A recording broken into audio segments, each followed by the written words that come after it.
Hey.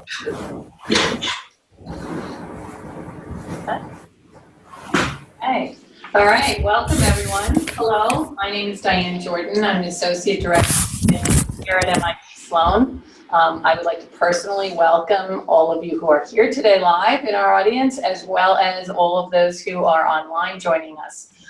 Tonight's session is designed for you to learn how our MFin program can help you make an impact both in your career and in the world. So we're really excited to talk to you about the program. We also have a panel of our current students. I will introduce them shortly. But really what I want to do is tell you ways that we believe the MFin program is really going to be valuable to you and some of the highlights. And we're going to cover a few things. So one just quick housekeeping note for those of you who are online as well. We will ask you to please use the online chat function for your questions, and we will answer those questions along with questions from our live audience at the end of the session. So really appreciate that. So I'm going to get started. I want to really focus and highlight on the three words that you see on the screen here: global, rigorous, adaptive.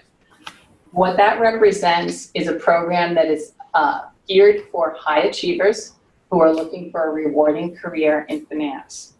Our MIT Masters of Finance program features a 12 and 18-month STEM curriculum, and it also features a rigorous 12 or 18-month formats that you could choose from, and it really emphasizes the foundation and how markets work.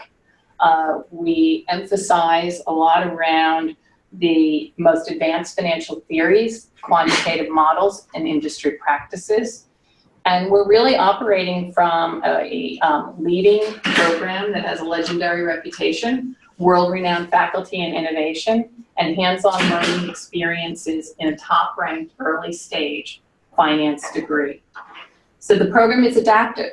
It meets specific requirements across a broad range of premier career opportunities in sought-after established financial institutions, corporations, the public sector, fintech, and consulting. So what I want to do is also help you to understand where this is all really emanating from. MIT is a mission-driven school, and we are devoted to developing principled, innovative leaders who improve the world and to generate ideas that advance management practice. As innovation, regulation, and globalization continue to drive the finance landscape, MFin prepares you for today's challenges and tomorrow's opportunities. An MFin degree, we think, is a smart investment in your future and generates returns throughout your lifetime. So I mentioned world-renowned faculty. You may have heard this before. MFin and the MIT Sloan Finance Group it's really considered the birthplace of modern finance. Pioneers such as Fisher Black, John Cox, Stuart Myers, Nobel laureates such as Paul Samuelson, Robert Merton, Myron Scholes, and Franco Modigliani all have roots in the MIT Sloan Finance Group and have been a major force of change and innovation in the finance industry. One other thing to also keep in mind is that our program was formed long before other business schools recognized finance as a distinct field of study. And the finance group is responsible for many of the research breakthroughs that have shaped finance theory and practice for over 40 years, a track record of leadership that continues today. So I want to go a little bit into the curriculum, and I also want to, before we dive into that, I want to have our current students who are really here today to be able to speak with you directly and share their personal stories. Have them introduce themselves, tell you a little bit about where they were before they came to the MFin program, and then I'm going to ask them to each maybe talk about a particular course. Now keep in mind, they haven't been here for the full year yet, but they may talk about some of the courses that they've taken or a course that's been particularly helpful and of interest to them. Sure, I'll go ahead and introduce myself first. My name is Hassan, and I'm part of the 12-month MFin program at MIT right now. Prior to coming to the program, I'm originally from Pakistan, and I spent about 6 years doing my high school in Dubai. After that, I went back home to Pakistan to do my undergrad in accounting and finance in Lahore, Pakistan, in Lahore University of Management Sciences. After that, I worked for 2 years at a hedge fund, which is primarily focused on long short equity strategies in the healthcare side, in the healthcare sector specifically, and simultaneously also completed my CFA exams. So and since then I've been so I did work for 2 years, and after that I came here for the program, and it's been a great experience until now. I'm glad to answer any questions that you guys may have. Okay, hi guys, my name is Gaoshen Chen, and actually I come from Shanghai, China. And before joining this program, I studied electronic engineering in Shanghai Jiaotong University. So kind of my situation is kind of a switch. I changed my major from engineering to finance. So I'm really happy to be here today, and I hope I can really give some useful advice to you guys. All right, so hey guys, nice to meet you. My name is Derek, and I'm in the 18-month program. Before coming here, I studied at the University of Waterloo in Canada, where I majored in management finance. So I guess I can, I guess I'll start talking about like one of the courses that that'd be great. It's kind of interesting. So I think one of my favorite courses last term is financial markets. So it's basically a course that it doesn't have a lot of math, but it teaches you a lot of finance intuition, which is something that I'm really interested in. It tell you like a lot of things that you didn't see elsewhere. Because I was a finance major, like I was studying finance in the math faculty, but a lot of the insights here, it's just like mind blowing. So I thought that was very interesting. A lot of very I guess fine intuitions and how you can apply things to the market. So that was my course that I thought was very interesting. Okay. I would like to really talk about one of the important features of the program, in my opinion, is the fact that you not only have academic knowledge over here, you also get action learning. Now, what I mean by action learning is that you get practical experience and you get to solve problems that people who are working in the industry right now are facing. So I think two primary resources to have action learning experience at MIT, especially as part of this program, is the Pro Seminar and the FRP, which is the Finance Research Practicum. Now, both of those courses, they sort of give you access to problems that people who are working in the industry right now are facing, and they collaborate with the faculty over here to really find students who are suited to solve those problems. At the same time, you get access to really understand how these things are working in the real world. So, for example, in the fall semester, I took the Pro Seminar in Investment Management, and as part of my my project, I was working with Norges Bank. And they basically had a problem that they were trying to figure out on how to figure out how to see how markets are correlated in a very negative when the market has a negative outlook, how the different asset classes are correlated. And this is the problem that Norges Bank was facing currently now in the third quarter. And this is something that we really got to help get access to, how these people working in the real industry, they actually face these problems and approach them. And I also got to learn myself how I can contribute to these organizations. So that's basically how you get to experience the practical side of things. And the Finance Research Practicum is a bit more practical in the sense that right now during the IAP, which is the January month, we basically get to go on site, work with then again sponsors and companies who are facing problems in real life. And we get to basically spend more time with them. In some cases, full time. We spend time about 2 to 3 days per week in their offices. So I guess it's more practical as compared to the Pro Seminar. But then again, I would really like to highlight the action learning part of the program, where you get to experience things in a more practical context and not just sitting in the classroom. Okay.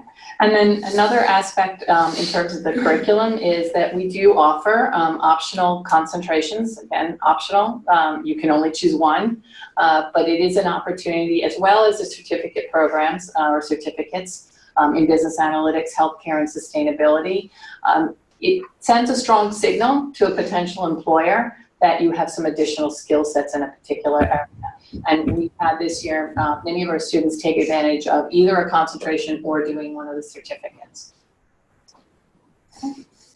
So let's talk about a little bit more about action learning. It was a good segue. So I know you shared a little bit about yours. Do you want to talk about your experience? Yeah, so I guess I can talk about my FRP as well. So right now I guess all of us are in the FRP. I guess a way to kind of think of FRP is sort of almost like an internship, where you get to work with the sponsors work. You can either work on site or here. It's a full-time, so it's really a lot of work.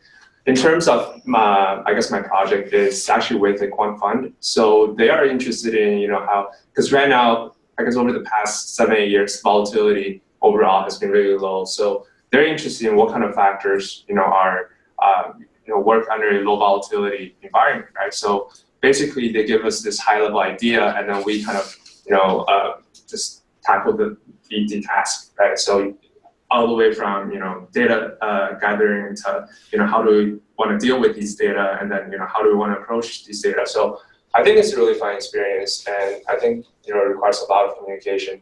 But I think the sponsors are very, very nice, and if you have questions, you can ask them always. So yeah, that's. One thing I'd like to add upon action learning is that I think it really highlights how Sloan in general, not just the Masters of Finance program, is very it's focused on creating a very collaborative environment. A collaborator as well as a diverse. In your project, you may have students not just from the MFin, but also students from the MBA program. So that sort of gives you opportunities to not just learn from somebody with a different skill set, but also contribute to their learning. At the same time, they may have a completely different background. For example, Gaosheng and I were in the same project, and I have a completely finance background, and Gaosheng has an engineering background. So every day we learn new things from each other.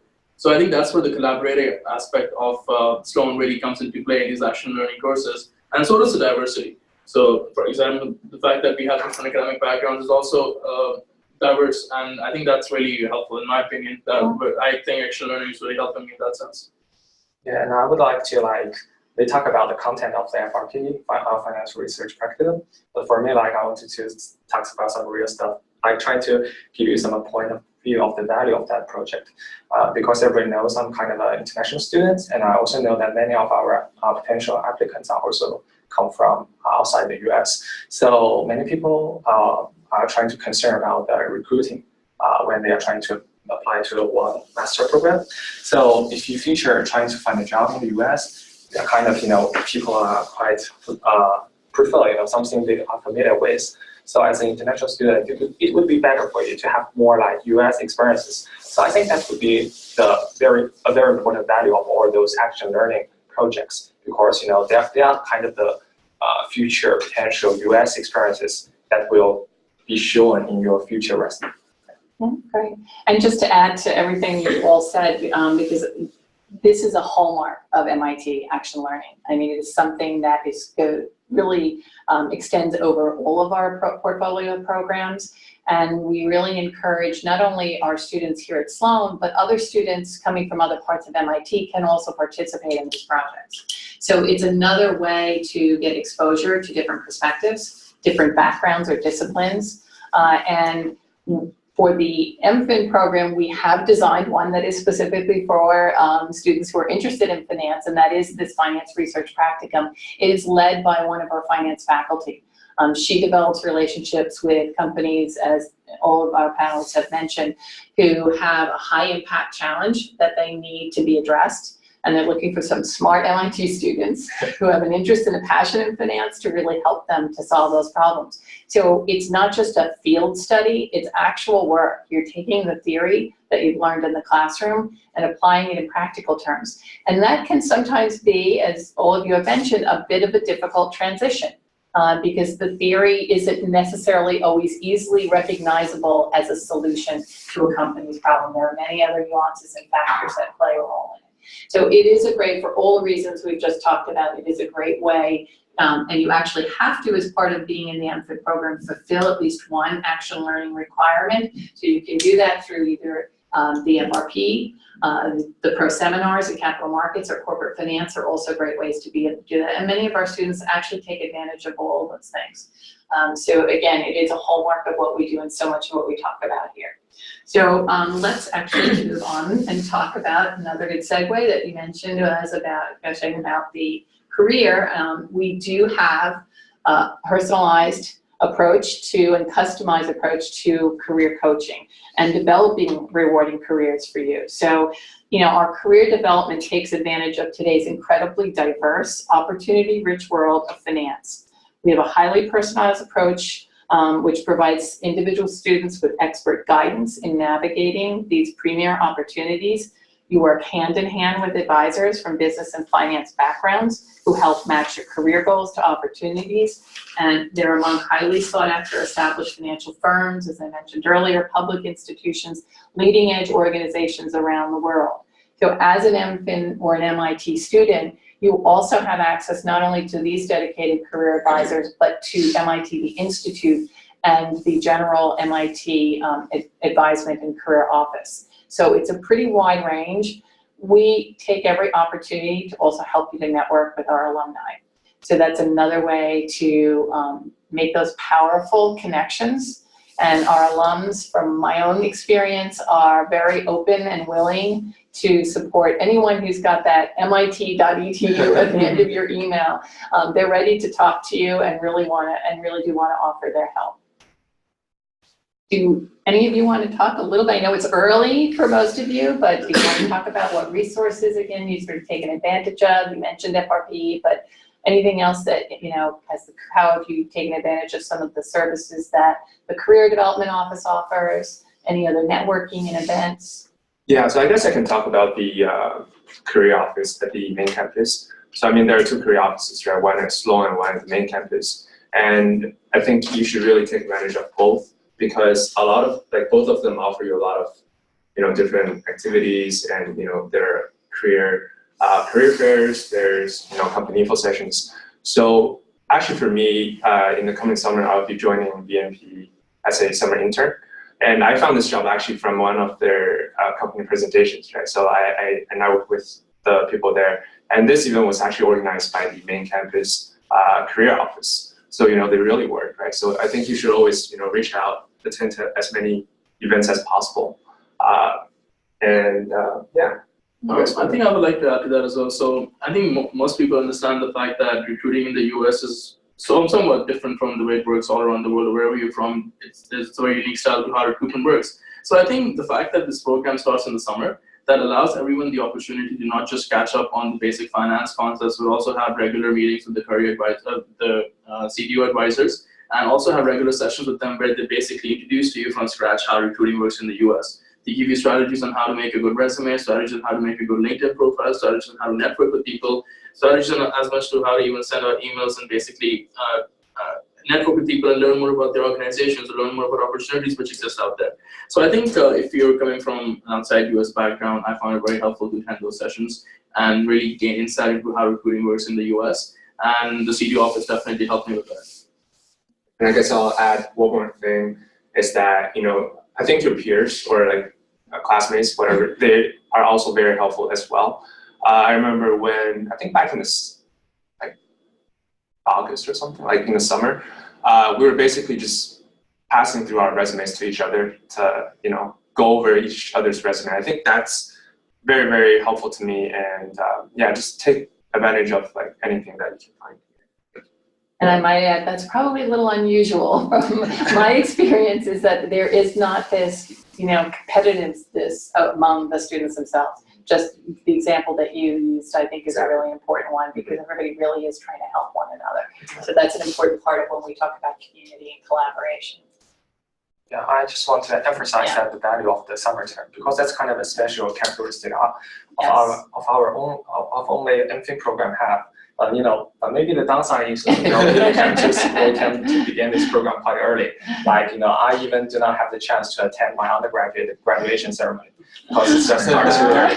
Yeah, but just like Hassan said, I think it's pretty useful, pretty valuable, especially to people like me who who didn't study finance before. So it's kind of a we have three basic finance introduction lectures offered in that summer, to help everyone, get on the same page, which, is extremely important for me. If I don't have my classes, it's kind of a disaster. So, and also for those recruiting, yeah, I totally agree. And also for as you can see, we can share our resume to our classmates. That shows you that our peer pressure maybe is the least one, compared with other programs. And and also another aspect to show the diversity is that classmates in our program trying to find different kinds of jobs, not only focus on quantitative finance or usually other programs focus on quantitative finance. So that's also a very important reason you can enjoy a very casual, harmonious community, and also can make everybody try their best to help each other. Thank you, Yasha. I'm glad you brought up the summer term. So we kind of glossed over that a little bit, but yes, the program does start in the summer. And that said, you've just named one of what I would say is an advantage of being here in the summer. There's a couple of other ones, particularly if you are not from the local area. It's quiet on the campus for the most part during the summer. You ease into the frenetic pace that happens once the fall comes around, and you can really acclimate yourself to the area, learn about it more, get settled in. You're going to meet immediately, not only with your career advisor when you hit the ground here in the summer, but you're also going, besides obviously the coursework that's required as part of the summer term, but you also get to work with your academic advisors and really map out, what is my time in the program, whether you're in the 12 or the 18 months, what is that going to look like? Do I want to think about a concentration? We don't ask you to tell us beforehand, unless you know, but we certainly give you an opportunity to think about, what do I want it to look like? You can cross-register, at Harvard's professional schools. So there's a lot of things that you can take advantage of, and being able in the summer to have that time to talk to your advisors about those kinds of questions around coursework, around just, career. Do I want to do a two-pronged approach? Do I want to look for jobs in the US and in the UK? Do I want to, what do you want to do? This is the time for you to be able to do it. So yes, I think there are some advantages in that regard. Okay, great. Thank you for sharing that. So again, community cross-campus collaboration. I'm probably very biased, but I think there's no place on earth quite like MIT. It's sort of a unique place to be able to learn, for me to be working here. The environment, the innovation that goes on, just, we're in an innovation hub, even outside of MIT itself. And particularly as it relates to finance and entrepreneurship. And we didn't talk about it, but we have MIT MFin grads who do end up starting their own companies, and we have a history of that. So I think it's just an opportunity to really take advantage, to maximize the time that you're here, leverage the relationships and the networks that you build. And some of that we help you, obviously, to give you the guidance and the direction for it. But a lot of it is up to you as well to take advantage of it. And if you don't, it's really, you're doing yourself a disservice.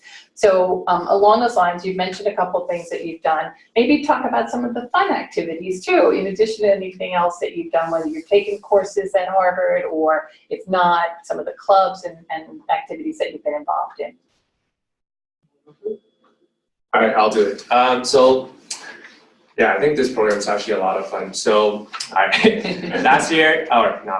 last semester, because we actually don't have classes on Fridays, we have recitations on Fridays, but not classes on Fridays. So usually, I think every week we would go out as a big group to, just have some drinks, just have some fun, like on Thursday nights. So I think it's, a really good get together, and you really get to know your peers. So I really enjoy that. So maybe you can add a few words. Yeah, sure. So one event that I can think of is the Walker Memorial event. So basically in the summer, it was just, you can call it an ice-breaking session. The whole batch went out to Walker Memorial, which is about, I think, an hour or two drive from here. And it was basically a day out for all of us together. It was like a picnic of sorts, and we all of us just got to know each other more. We hung out in smaller groups, which would get sort of refreshed every now and then.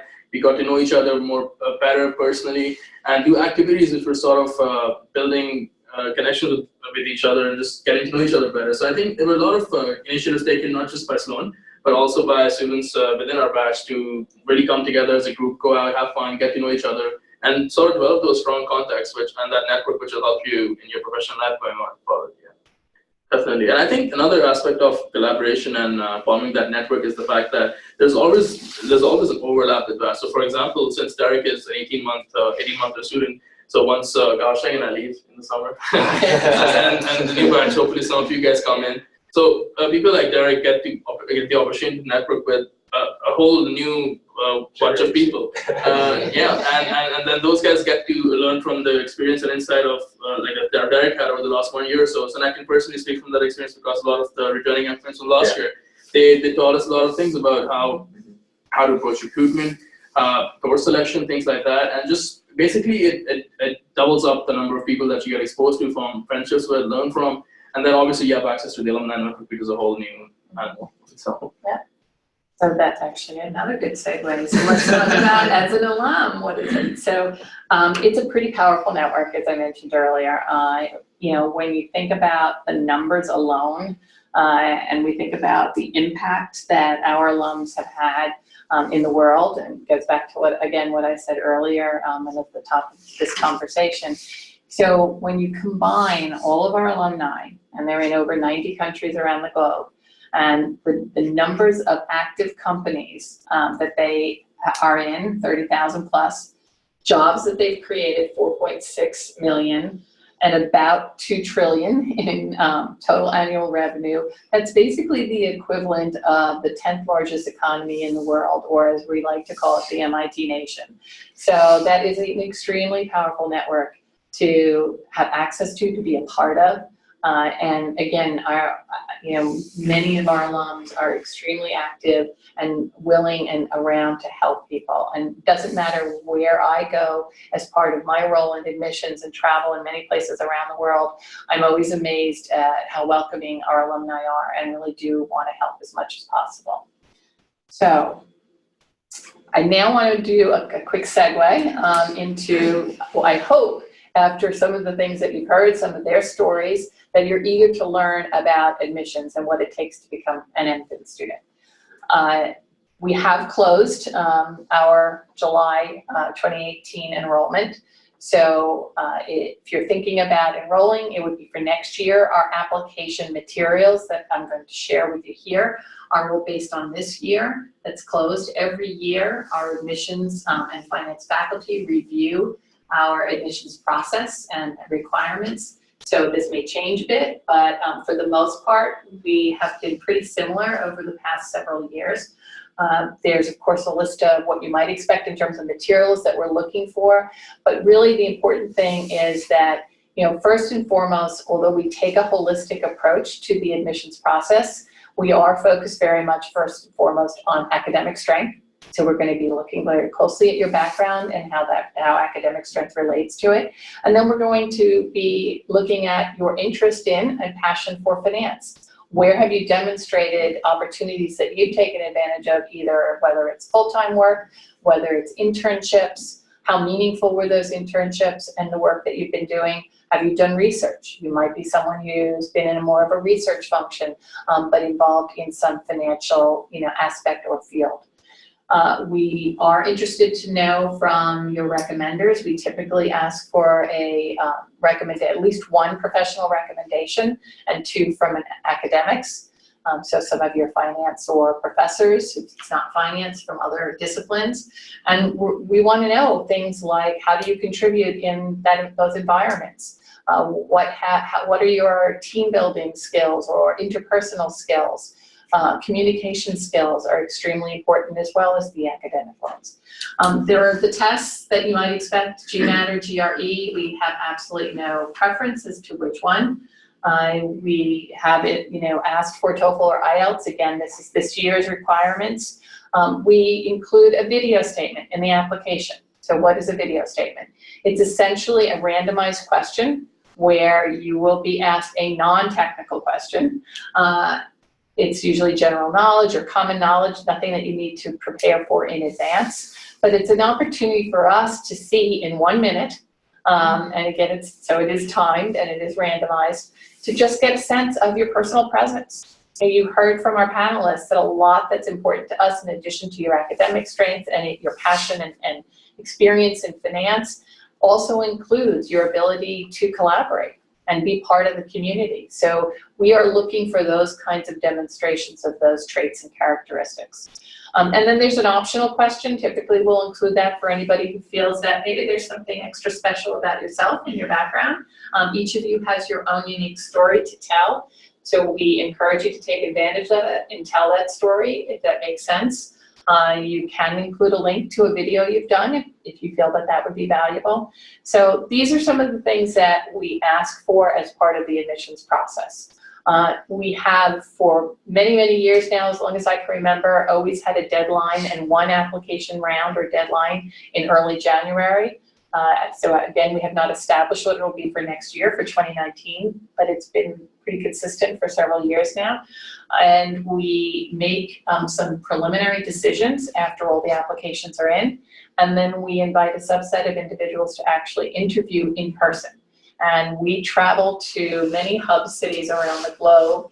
And I can tell you this year, for example, we are in London, we are in Santiago, Chile, we are in Beijing and Shanghai and Singapore and Dubai and Mumbai, and of course here in Cambridge. So we really try to make it as easy as possible for those of you who are being invited to interview, which is required in order to be admitted. It's not a guarantee, but it certainly sends a very strong signal that you've advanced in the admissions process. So that's pretty much how admissions works. What I also want to do now is just highlight some things about what we offer to you and activities in addition to today. I would encourage you for next year, you have some time to really take advantage of coming back, if you can, if you're local, to come here. And if you're not, to make a trip, you can come here for one of our ambassadors days. And it's an opportunity to meet some more current students during lunch, to hear another informal, or formal rather, information session, and to also attend a class. And you can do your own self-guided tour of the campus. It's really a great way to get a sense of, is this a place that I feel comfortable, that I can see myself and thrive in, and really learn the things that I want to learn. So there's many ways for you to be able to do that. So I would hope that you all stay connected. We are everywhere. We're on social media. You'll get lots of emails now that you've signed up for this. And at this point, I don't know if we have any questions from anyone online, but I'm going to leave Rich to take a look at those, and then I'm happy to take any questions that we might have from any of you here today. And no question is not a good question, so all good questions. Now is your opportunity, and certainly of our panelists, please feel free. Thank you guys for the introduction. Actually, this afternoon I came here, I really like the campus, and I think I made the right decision to apply for the program this year. So my question is for the Pakistan brother, because I'm from China.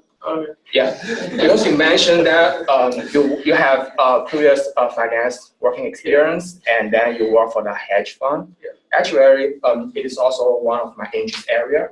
Can you introduce how about the course can help me, like if I'm a beginner in the program for the hedge fund, and then give more introduction in the quantitative side of the program.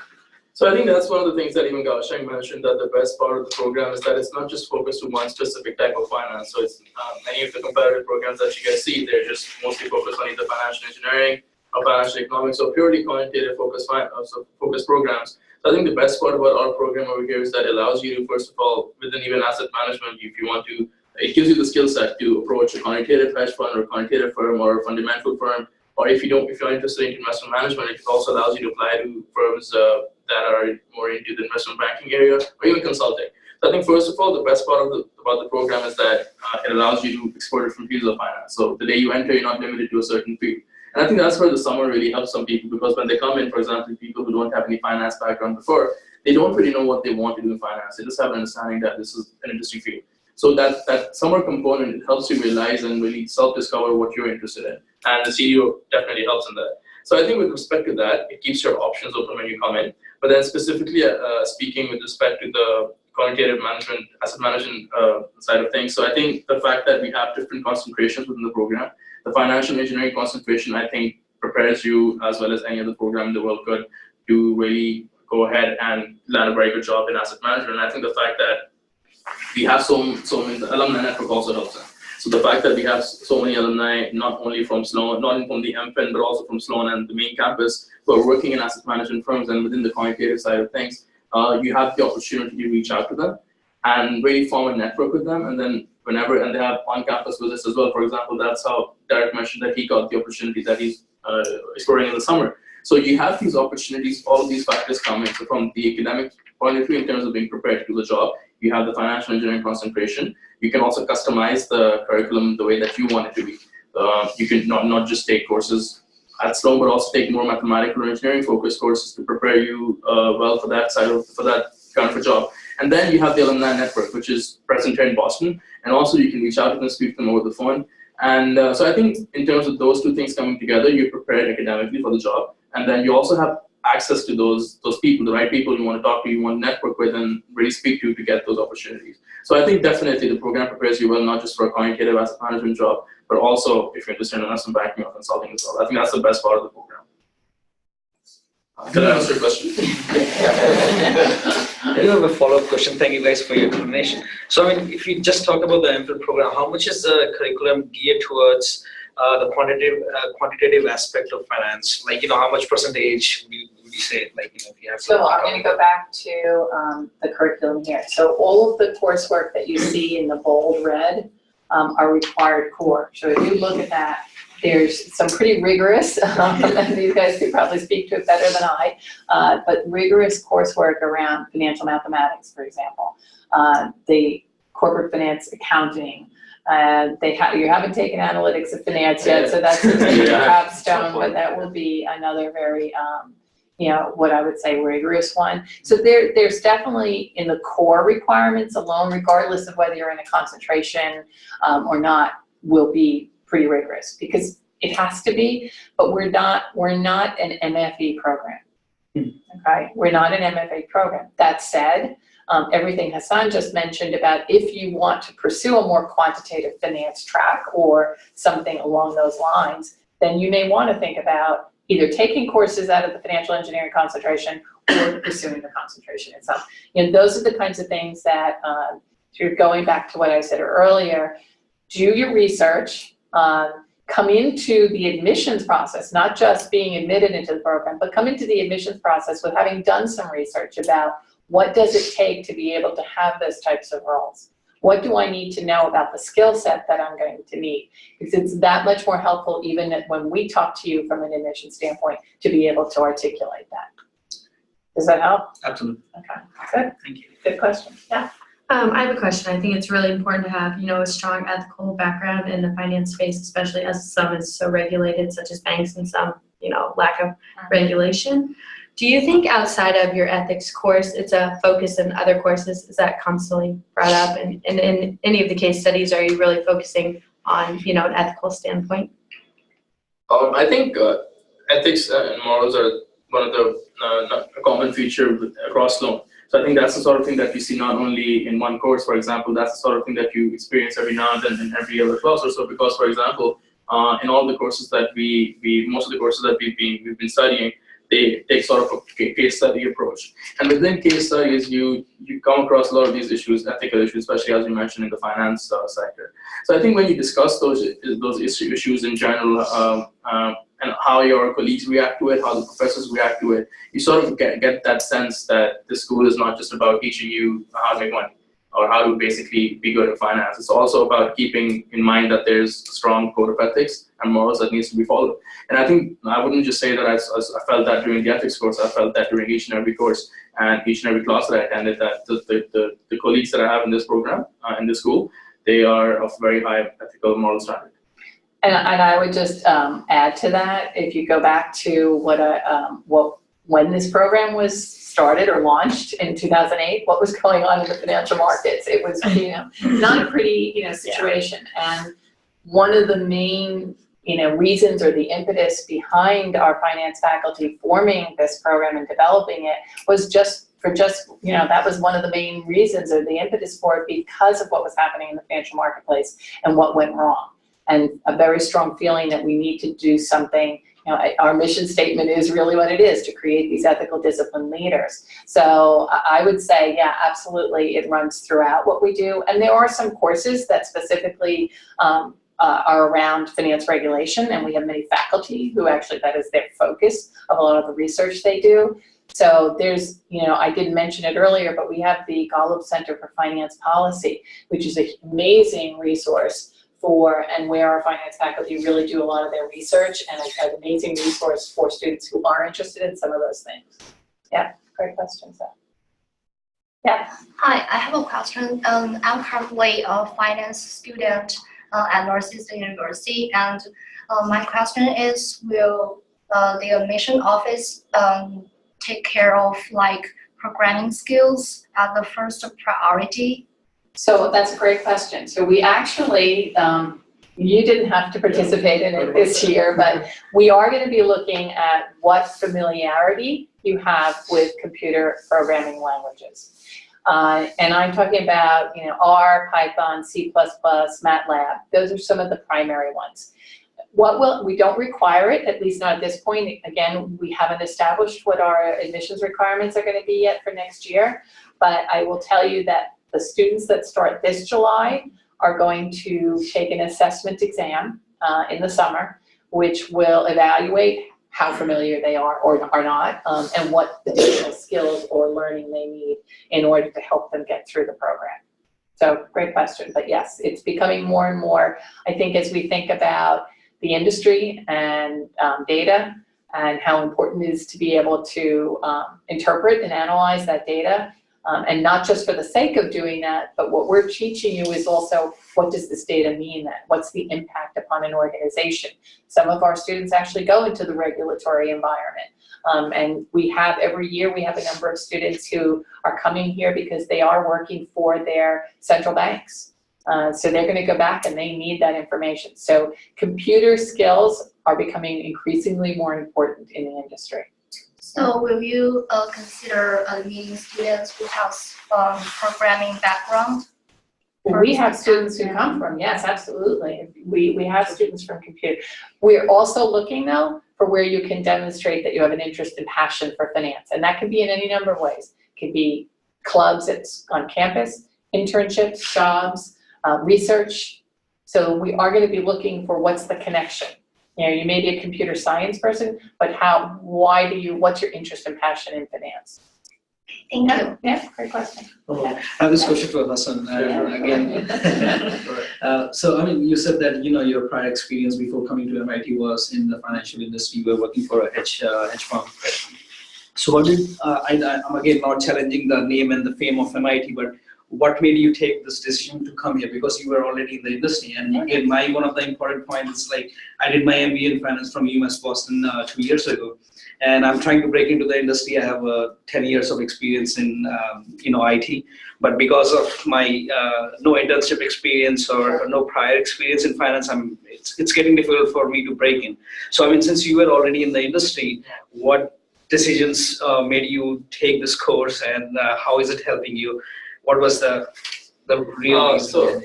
Definitely, I think one of the reasons, as I mentioned before, for me, the most appealing part of the program was the fact that once I come into this program, I know that I can join any field in finance, right? So the 2 years of experience that I had, I absolutely enjoyed it. I enjoyed working in the asset management field.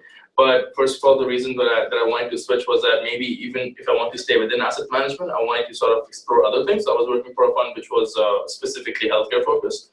And in my role, I was very, very tech focused. So I didn't want to do that for the rest of my life, just basically specialize in that field. I wanted to experience different industries and sectors.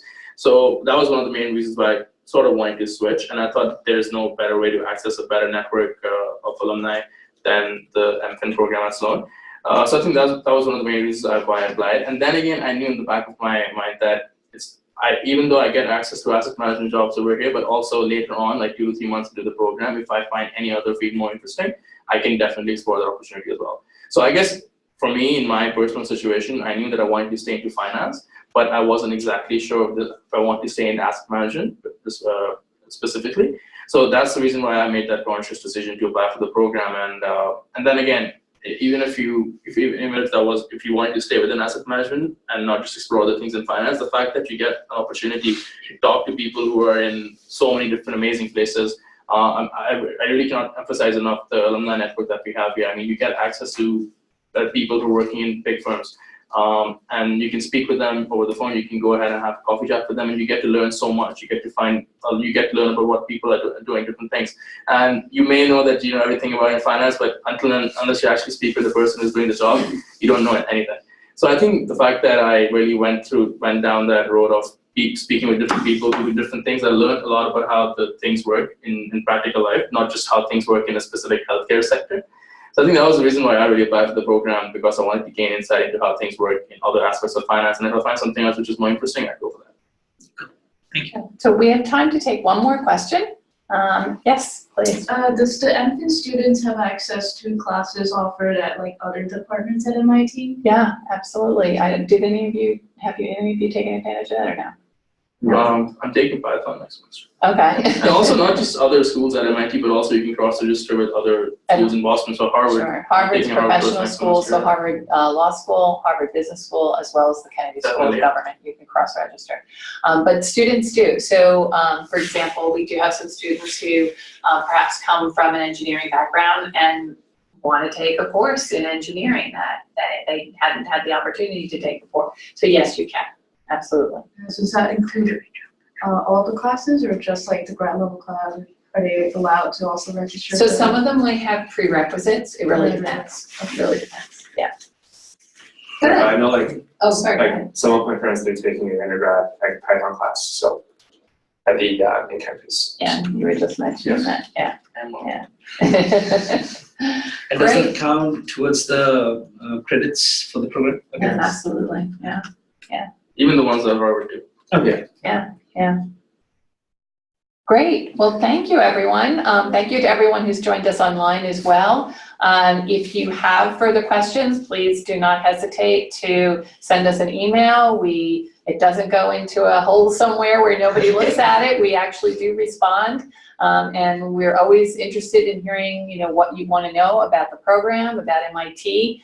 I want to do one more thing because I don't want to let you guys off the hook just yet. But I'm going to talk a little bit more about some of the events, but while I'm talking, I'd like you guys to think about one piece of advice you would offer these folks, having been in their seats once before.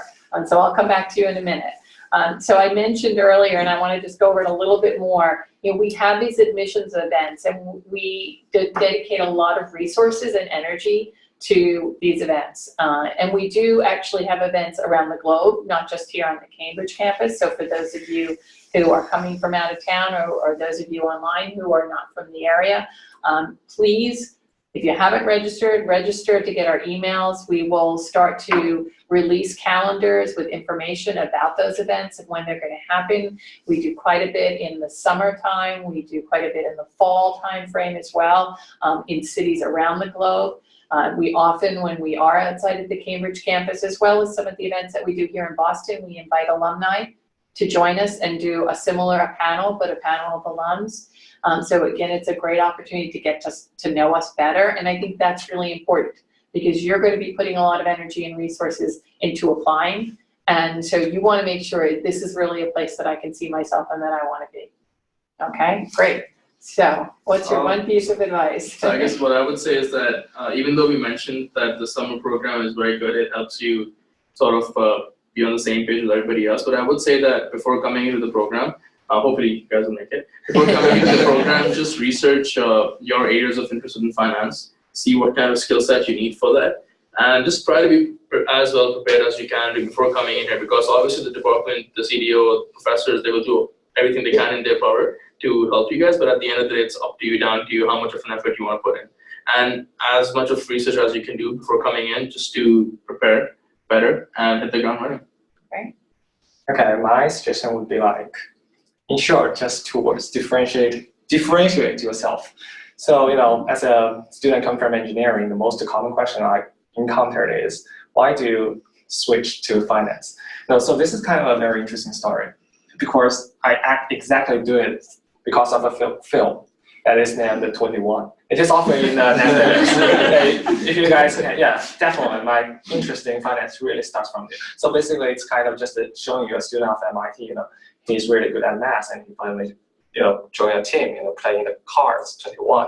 And then, afterwards, he wants to apply to the Harvard medicine school. So, I still remember that scene very clearly in my mind, That's kind of admission. He just see his resume. Oh, wow, pretty good. I'll graduate MIT, 5.0 for GPA. Wow, very impressive. But boy, we kind of have so many similar resumes like you, because we receive like 50 students exactly the same as you, as outstanding as you. So could you tell me, something make you different? At the end of that film, the boy sitting there and showing that guy. Did I dazzle you? Did my story make me jump out of the page? Yeah, so this is definitely, give me a very great idea, and I think it exactly helped me. So that would be my message. Great. All right, so I have advice for the interview, which is actually kind of similar to the science. So I think you really have to be detail oriented. You have to know why you want to be here, what do you want to do in the future, how does this program help you, and how are you going to contribute to the community of this program, right? And I guess to go a bit further, what I did for my interview preparation is that I actually went to the Sloan's website and I literally clicked every single link to see what's there, right? To really know about the program, about the school, and just about MIT in general, right? I think every single thing on there is meaningful and it tells you something. And once you do the homework and you show them, hey, you're really interested in this program, I think it's really going to pay off. All right. Yeah. All great advice. All great advice. So let's give a round of applause to our students. And thank you again, everyone. Please stay connected to us. We'd love to hear from you. Thanks again. Thank you. So,